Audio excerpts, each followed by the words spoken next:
Good morning, good afternoon, or good evening to all of the attendees that we have with us today. I know that I had a company writing to me yesterday night that they will attend from Tokyo. So yes, so we have some people for whom it is very late.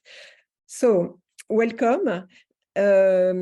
First of all, I will just tell you who I am. So I'm the head of the Better Mining Unit. I'm replacing Ana Sarmiento, that many of you probably know, who is in maternity leave. And I can say that she's happy and busy with her newborn girl. And just to give you one sentence of introduction on my background. So I have many years of experience in responsible sourcing and human rights due diligence in Asia, Europe, Africa, and globally. And I've worked mostly for a consumer goods company. And I have experience in mining and so mineral supply chains and agriculture supply chains. Okay, so that's for it. We can pass the next slide, please. So first, I will start with some housekeeping rules to make sure that the webinar gets on smoothly and nicely for both speakers and attendees. So today's webinar is being recorded, and we will send you the link to revisit the webinar, and also you can, of course, spread the link to the webinar around you. That is most welcome. Then we ask you to use the chat box on that should be on the bottom right of your screen. If you don't see it, you can click on the chat icon at the bottom of your screen. So use this chat box to ask your questions to our speakers. And so we will try and answer your questions at the end of the webinar. So we have 15 minutes around that for that. Okay, so we have muted all microphones except speakers, of course, to make sure that also we don't have like unwelcome noises. Okay, yes, so thank you, Giovanna. You can pass the next slide. So before I introduce welcome to our mining webinar. And so before we start, so I want to warmly welcome our two guest external speakers. So I have named Eva Bennis, Head of Sustainability at Volvo Cars Procurement. So I guess most of you know Volvo, so a famous car maker. And we also have Julian Nixon, Group Head of Mining at Trinity Metals, a leading 3T mining company in Rwanda. So thanks to them to have accepted to share their experience with Better Mining today. So now I would like to introduce the context in which we are all involved. So it's the context of ASM. And so what we can say of ASM is that today ASM produces minerals much needed for the energy transition. And so sorry, I need to switch this. 26% of global tantalum production and 25% of global tin production come from ASM. And the DRC itself produces around 75% of global cobalt, 20% of which come from ASM. So as you can see, so ASM is represents significant values.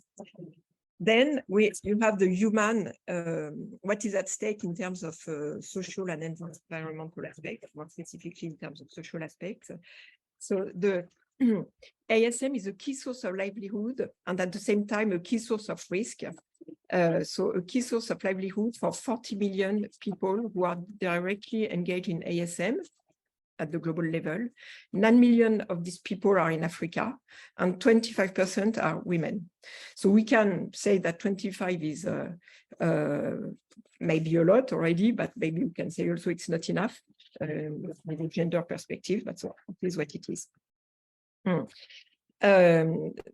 So the responsible integration of these ASM operators in the global economy, is one of the most significant economic and development challenge of our times.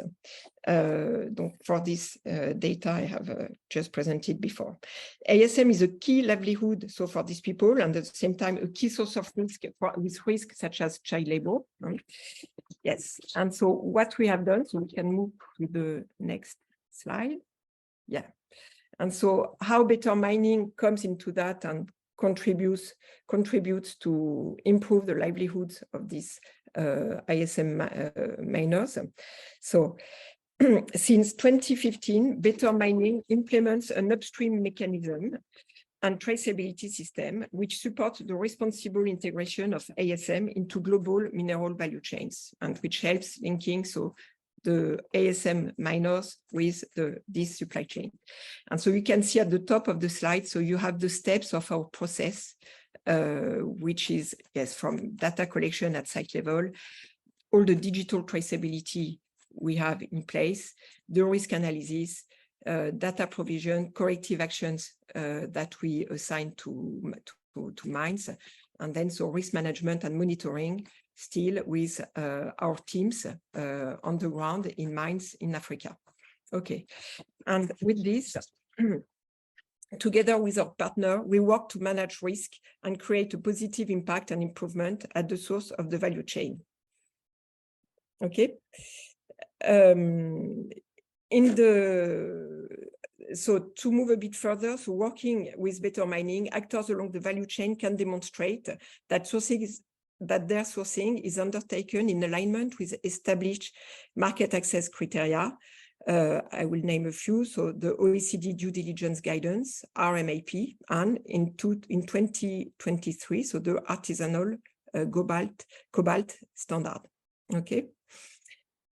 And just to finish, so I'd like to give you some insights on what we have achieved in 2023. So in the DRC and Rwanda, we have served and created a positive impact on 50,000 ASM miners. And we have covered and worked with 44 ASM mines. These mines supply 3T, gold, cobalt, and copper. Okay, so this is what we have done. So we can change of slide. Thank you. And together, we are very happy to present to you our impact report on what we do and our progress in 2022. So I mentioned earlier that we have Eva and Julian as external guest speakers, and we will also have 2 speakers of Better Mining team. So I have named Manu, who is based in DRC and sometimes in Rwanda, and we have also Carolyne, which is based in Paris. So Manu and Carolyne will cover some aspects of the impact report, and I invite you to go and read further our report to get more details on what they will cover, but also on the other topics that are covered. So they will cover capacity building of stakeholders to manage health and safety and traceability improvements at the mine level. They will cover also mine and stakeholder impact on 2 key risk areas. And so these 2 risk areas are the safety of girls and the fight against child labor. They will cover risk management progress at ASM site level, and they will cover traceability and other digital tools connecting the supply chain. Okay, so this is what we will cover on our work in this webinar. So now I think I have finished my introduction, and I thank you all for being here with us. And I wish you all a good webinar. I hope we will have also good discussion at the end. And Emmanuel, or Manu, with your short name, the floor is yours. Thank you. Thank you, Joelle. Good afternoon, everyone. It's very exciting to welcome you all to celebrate with us the launch of our 2022 Better Mining Impact Report today. I am Manu, and I am the manager of the Better Mining African region. contributing to this webinar from Goma, DRC. To kick off the conversation, I would like to acknowledge that the achievements that we deliver to you every year, and particularly those included in our 2022 Better Mining Impact Report, are a result of unique collaborative efforts by our partners and on the ground. These include actors both from ASM and LSM mining sectors who are constantly and tirelessly involved in the improvement of mine site conditions and mining practices at the upstream level of the global mineral supply chains to deliver responsibly sourced materials. The successful stories recorded last year are created with the contribution of these partners, and Better Mining help build their capacities towards active ESG risk management practices and their awareness of the importance of adopting responsible measures in their mining operations. It is indeed through the Better Mining collaborative approach with trained stakeholders that we are able to collect and translate 3,059 incidents into 1,078 corrective actions, of which 1,158 have been successfully implemented or are currently in progress by our local partners to drive positive change on the ground throughout the course of last year. To illustrate this, we have showcased in this report 2 case studies of capacity building and training that we have delivered to enhance the capacity of our partners. I said 2, one is in occupational health and safety risks, and the second is on mineral traceability risks. Speaking of occupational health and safety risks, as you certainly know, occupational health and safety risks comprise various types of safety risks and incidents. The most dangerous of these being landslide and pit collapses that kill or injure many ASM miners every year. You've probably seen this video that circulated on social media, I think a few months ago, showing a landslide of a gold mining site in the DRC in which ASM miners were rescuing their colleagues. The likelihood of such incident is very low or non-existent on mining sites where Better Mining is present and managed by government agents and cooperative members. So thanks to our trainings, the partners are empowered to conduct regular mining site inspections to spot this type of risks and recommend safety measures to anticipate and or avoid these type of incidents.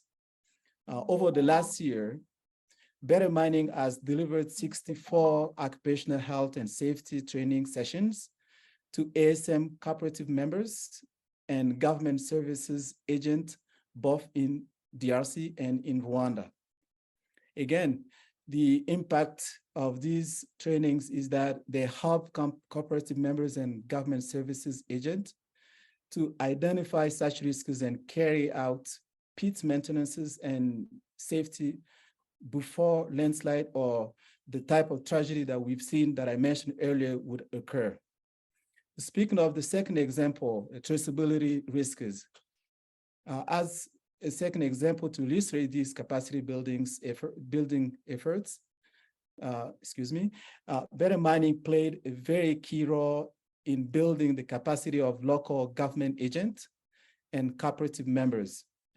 This is done via workshops to implement the necessary steps and documentation for compliance with due diligence principles during the extraction, the processing, the transportation, and the trade of ASM sources materials.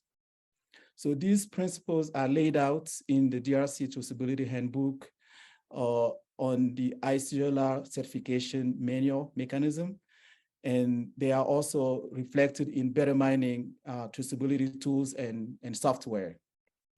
We make sure that government traceability agents receive a thorough training on this to ensure they understand the steps and requirements to trace responsibly mined, trade, and transformed minerals. Ultimately, by implementing traceability practices, stakeholders can detect several ESG risks in their supply chain by themselves and implement corrective actions assigned by Better Mining to drive responsible sourcing practices. By doing this, they respond to the growing demand for supply chain transparency by the midstream and downstream companies. Many of you are represented and have joined us today.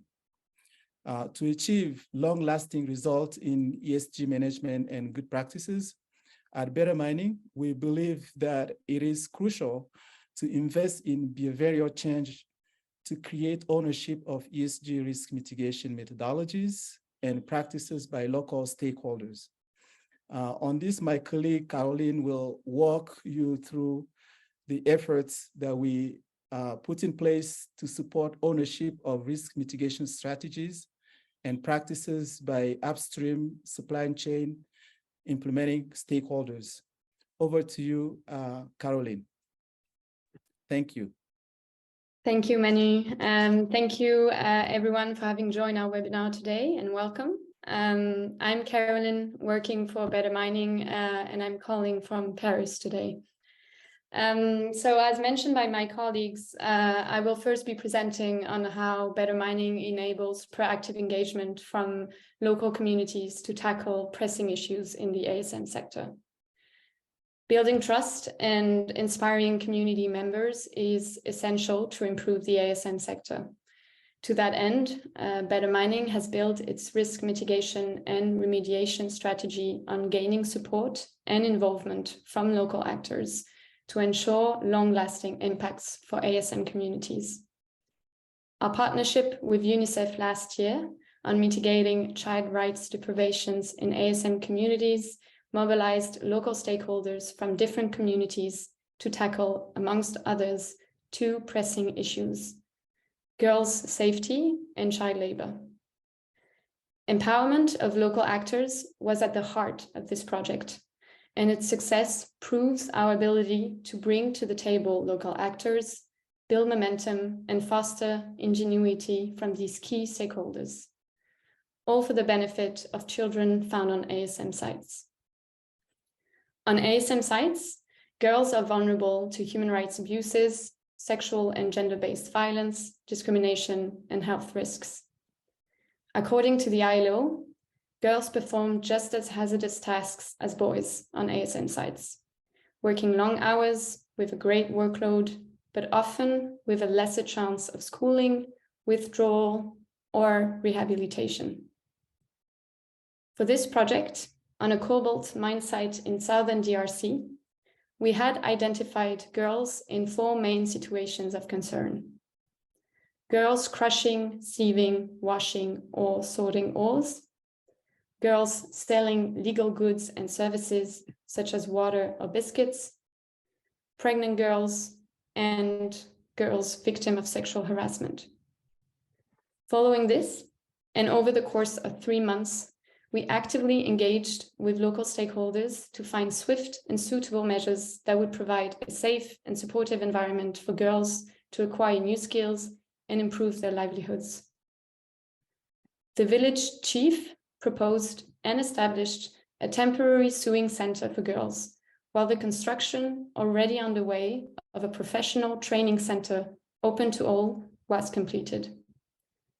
This interim solution allowed girls to stay away from the high risks of a mine site and reduced the number of girls on the mine site. A second example of notable commitment from local community members to own risk mitigation activities came from the second mine site under monitoring in this project, a gold mine site in eastern DRC. This time to address child labor. On this mine site, children, boys and girls, were found to be selling legal goods and services, guarding livestock, cooking and cleaning for adults, sorting and washing ores at basins, or even working in brothels. And that is just to list a few. So cases of child labor will differ in terms of severity, root causes, or mitigating actions to be put in place. But one main reason for performing these activities, according to these children we interviewed, was that they needed to fund their education. And so once we had clearly identified that, and since taking children into a safe environment, such as a school, would ultimately reduce the likelihood of child labor, we brought it forward to our local partners. And two noteworthy and individual initiatives came through. First, a woman from the local community took on the responsibility of reintegrating 50 children into the education system and bought their essential school supplies, utilizing her own financial resources.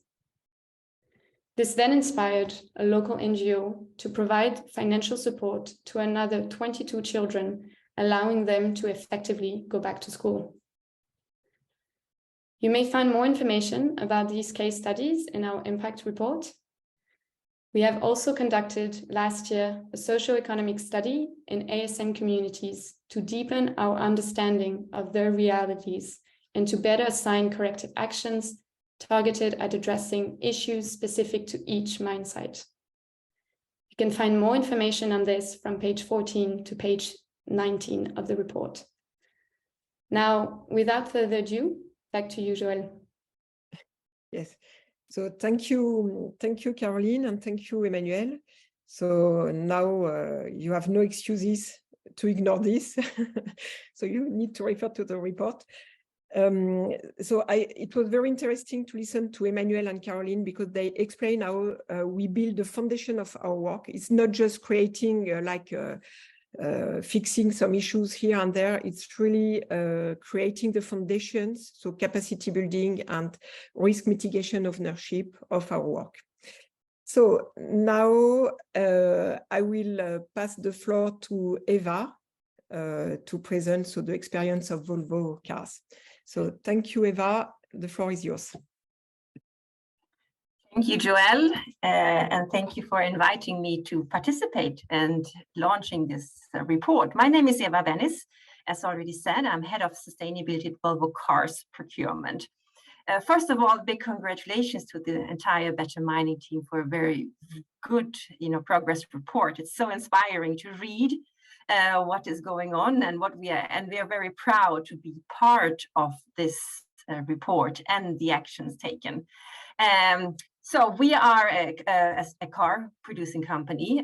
We are actually quite far away from, the reality that is portrayed in this report. And that is why Better Mining is such an important partner for us. We believe in transparency. We believe very much and foster a big relationship in terms of responsible sourcing practices. We also believe and support the formalization and professionalization of artisanal mining operations. For that, it is very important. We understand that and we want to be a part of the formalization of this sector. And this is where Better Mining comes in as such an important partner for us. We also understand and recognize that the challenges are tough. As I said, we are far away from these mine sites, both geographically, but also from a supply chain perspective. We have many companies in between us and the actual mine site. And that is why it is so important for us to work with Better Mining project and to have them as a trusted partner on the ground. And because we also, reading the report and seeing all the progress that's been made, we understand and we recognize and we get the results from working with Better Mining. The proactive responses that we see from the local communities, the local officials, these kinds of responses only happen when you are close, when you are on the ground and where you are able to create a shift in cultural attitude and a better understanding for the awareness of the criticality of these items. And I do also believe that it's not always clear for, of course, artisanal mining sites to understand the expectations that come from a company like I am representing. It's so having Better Mining as a translator in between is really an important thing for us.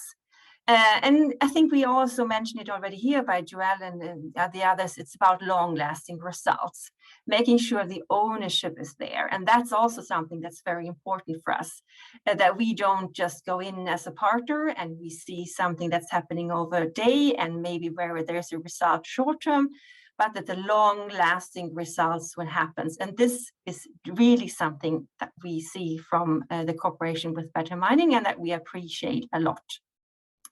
For us, it's really important to have Better Mining as a partner as well, because of course we have our own stakeholders to engage with. We, of course, want to show our investors, we want to show our employees, we want to show other stakeholders that we're working with about, you know, the responsibility that we are taking. And this is one way to show it. And that's why the progress report that we see today is such a good, you know, example of where we can actually show our stakeholders how important responsible sourcing is for us. And we also see the results where Better Mining is expanding geographically, not from the traditional area in Central Africa, but also finding new areas to work with. That, I think, is an excellent way for us to see, okay, how can we also expand our responsible sourcing practices outside not the traditional 3TG and cobalt areas. And as a conclusion for us, you know, we see that Better Mining works. We see actual long-lasting on-the-ground results, helping us to bridge and to address these quite tricky issues that we take very seriously, but that we also have sometimes little possibilities to influence from our end. And that's why it is so important for us. So again, thank you, the entire Better Mining team, for a really good progress report. And we're really proud sponsors and partners engaged in this project.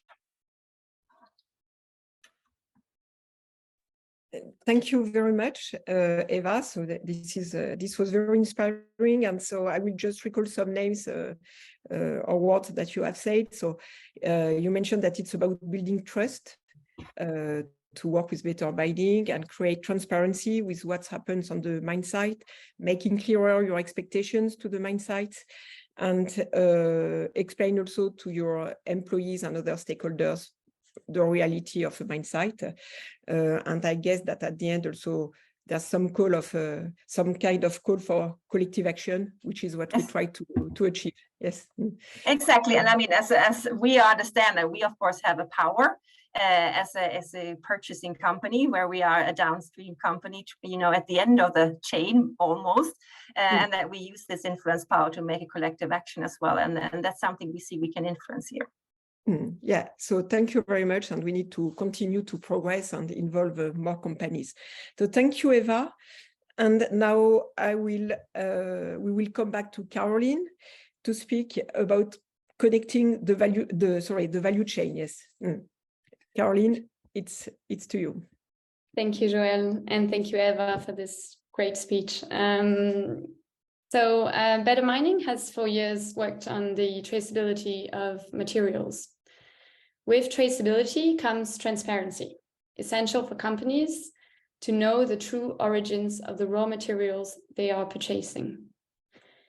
Now, in concrete terms, traceability is the connecting tool between risk monitoring and mitigation on mine sites and a given supply chain.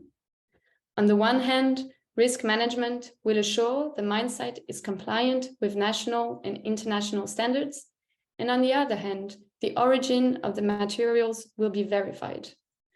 And overall, the sourcing of materials will be conformant with responsible sourcing standards. So that is why Better Mining has since its very beginning been working to connect ASM sources to products downstream. Our expertise in upstream risk management got us invited to be a member of the Global Battery Alliance Human Rights and Child Labor Working Group. This was a multi-stakeholder initiative tasked with developing human rights and child labor indicators used in the ESG scoring of the GBA Battery Passport project. There, Better Mining brought expert knowledge to the development of these indices in a multi-stakeholder collaboration with different areas and actors within the supply chain. Knowing the realities of ASM is indispensable to develop a fair scoring framework, and we made sure the perspective and needs of the ASM sector were part of these global conversations. The work of the working group culminated with the publication of a human rights index and a child labor index to measure and score the efforts of any company or product specific to the battery value chain towards supporting the elimination of child labor and respecting human rights. Thanks to our contribution, we believe these indices incorporate and go beyond existing international standards and effectively do not incentivize de-risking by disengaging from ASM. That is a very important part of the work we did. For 2023, RCS Global and Better Mining continue to work with the Global Battery Alliance on the next steps of the Battery Passport. And you may find more information in the report and on our website. Now I will let Manu present to you some key strategies put forward by Better Mining to achieve proactive risk management by local cooperatives. Thank you, Caroline.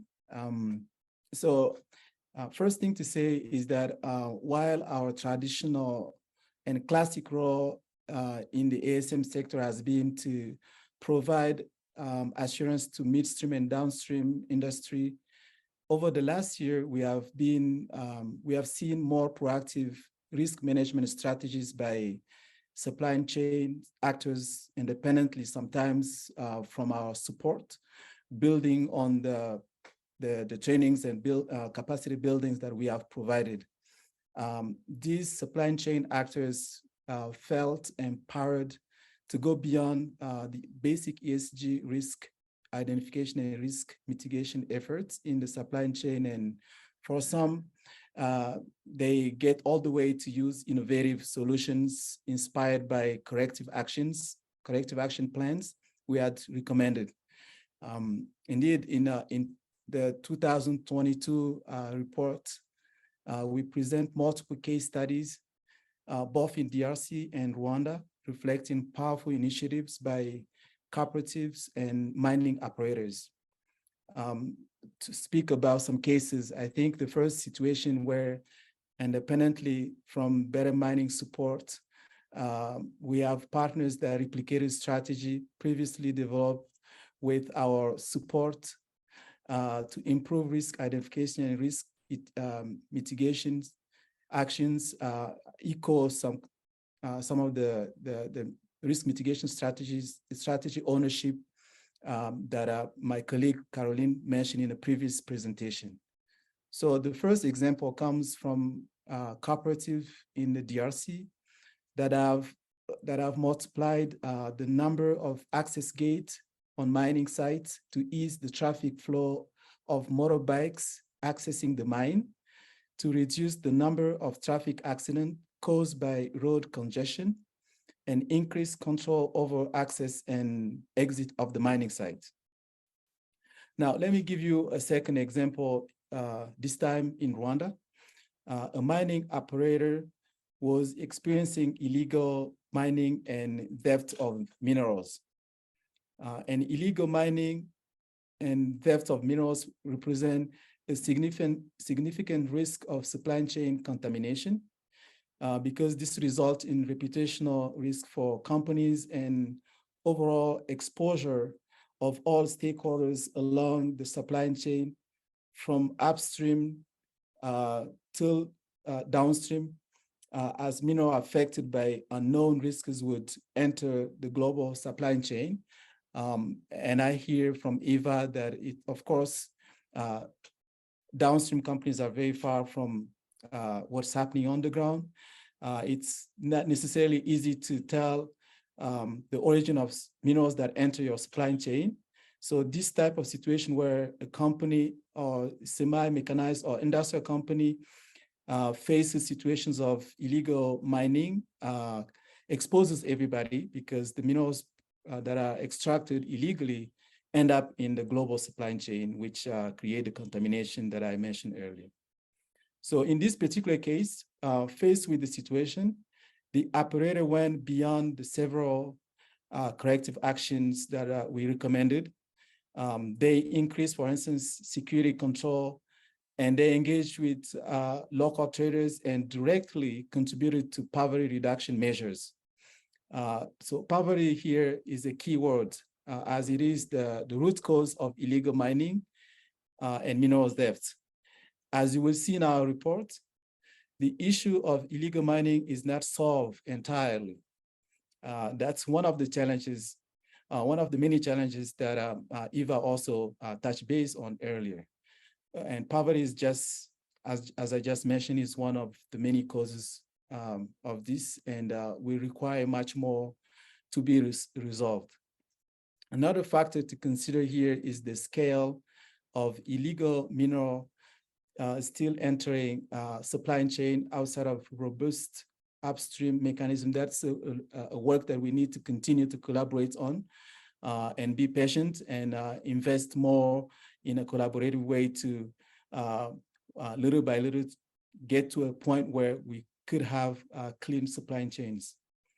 So despite I would say to conclude that despite the hurdles, our partners were able to achieve significant reduction in the number of incidents related to illegal mining and mineral thefts, thanks to the impact of implemented actions by inspiring themselves and by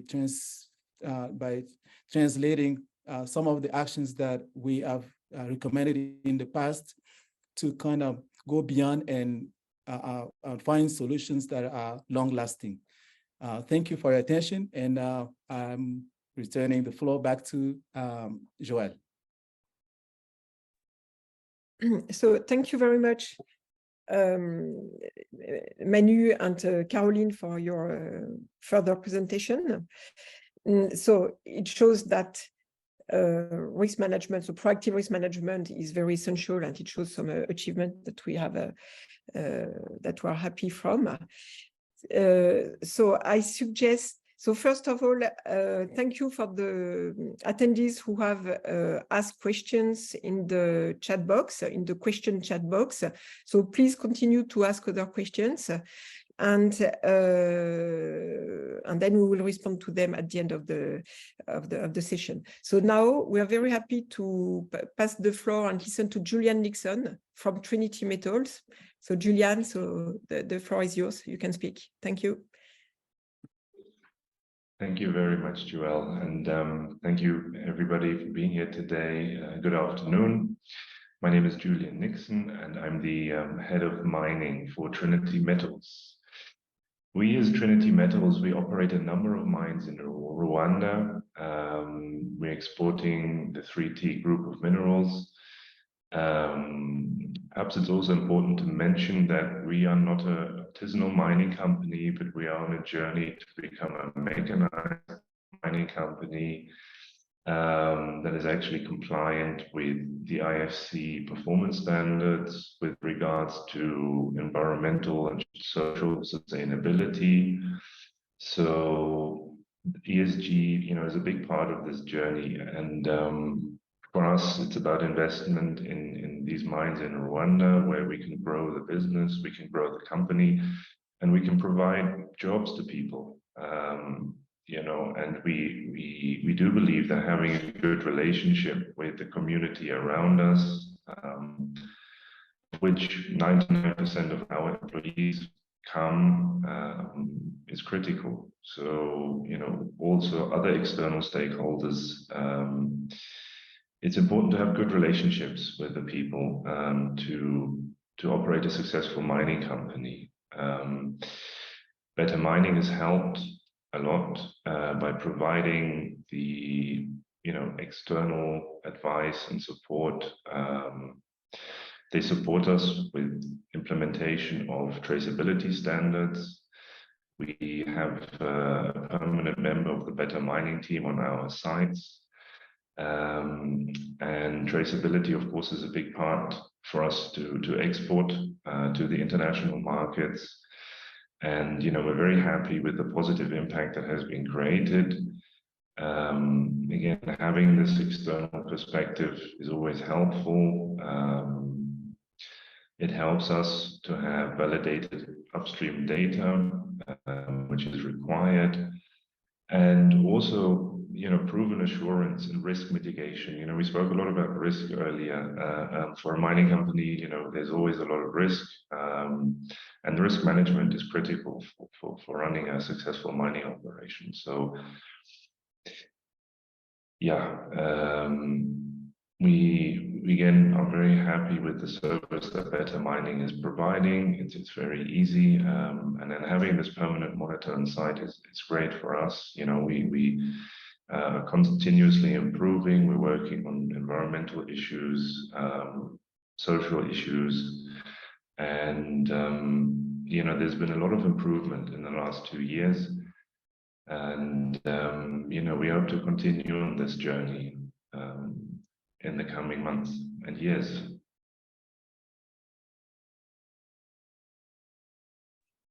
Okay, so thank you very much, Julian. So it's really nice to listen to you, because you can provide what's really happening in the mine and how we work with monitoring agents that are on the site every day, and that help work with the person from the site to improve and so on. So that's really nice. So thank you very much. And now we will continue our journey. So we have a very speedy agenda, I will say, and we will come back to to Carolyne. Yes, excuse me, I need to take my notes. So we'll listen to Carolyne, who will speak about the mica in Madagascar and what we have done there in the past year. So very interesting study with a lot of relevant insights. So Carolyne, it's to you. Thank you, Joelle, and thank you, Julian, for your perspective on our work so far. So Better Mining expertise with ASM was also put to good use last year in our first in-country assessment of the mica supply chain in Madagascar. So you maybe don't know this, but Madagascar is the world's leading exporter of mica, especially high-grade mica, and it's used by automotive, electronics, cosmetics, and other companies. You probably have it at home without even knowing it. And our assessment confirmed that there are significant risks and challenges associated with ASM mica production and trade in the country. So let's look at some numbers from the slide, but also from the report. 81% of the population in Madagascar live under the extreme poverty line.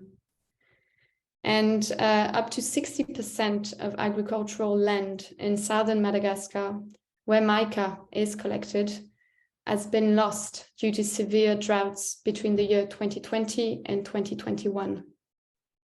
This, in turn, has left nearly 9 million people food insecure. And last but not least, ASM workers in Madagascar earn as little as 4 cents per US dollar per kilo of mica mined. So as a result, many families feel they must send their children to work in the mica mines to earn money to afford basic necessities. That is why it is estimated that over 50% of the ASM mica workforce in Madagascar are children. This is just a snippet of the data we collected, and you may find more data points in the report from page 52 onwards.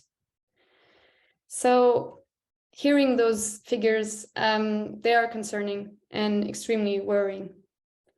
But as mentioned earlier, disengaging from ASM does not stop artisanally mined minerals from entering global supply chains. And these communities deserve more attention. And so this assessment also confirmed that there is an open opportunity to engage in the establishment of a responsibly sourced ASM supply chain from Madagascar. The proven scalability of our methodology brings confidence in this expansion and in what we can achieve. For one, Madagascar is already producing a significant amount of high-grade mica. The war in Ukraine has made Russian supplies of mica less attractive for Western companies, and Malagasy mica is typically traded into Western supply chains via China. Second, the sector is already established in the country, with several businesses already in operation.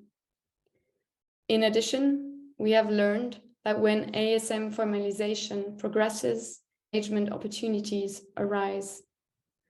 In fact, last month, the Malagasy Parliament finally adopted a revised version of its mining code after 12 years of negotiation. Finally, the established stakeholder context, where several stakeholders are looking to make a difference to conditions in ASM, bodes well for successful pilot implementation. Tailored and timely investment into the sector could help achieve high volumes of responsibly mined, traded, and transformed mica, all for the benefit of Malagasy communities. This assessment lays the foundation for our on-the-ground pilot set to commence this year. We will update stakeholders further in that context and invite interested parties to get in touch with us. Now back to you, Joelle, for the concluding remarks. Okay, so thank you very much, Caroline, to share these insights from our study in mica in Madagascar. So I found them very interesting, so I hope our attendees as well. You're pleased to ask more questions about this this pilot that we have, this study rather that we have done. Then, we will move soon to the Q&A session.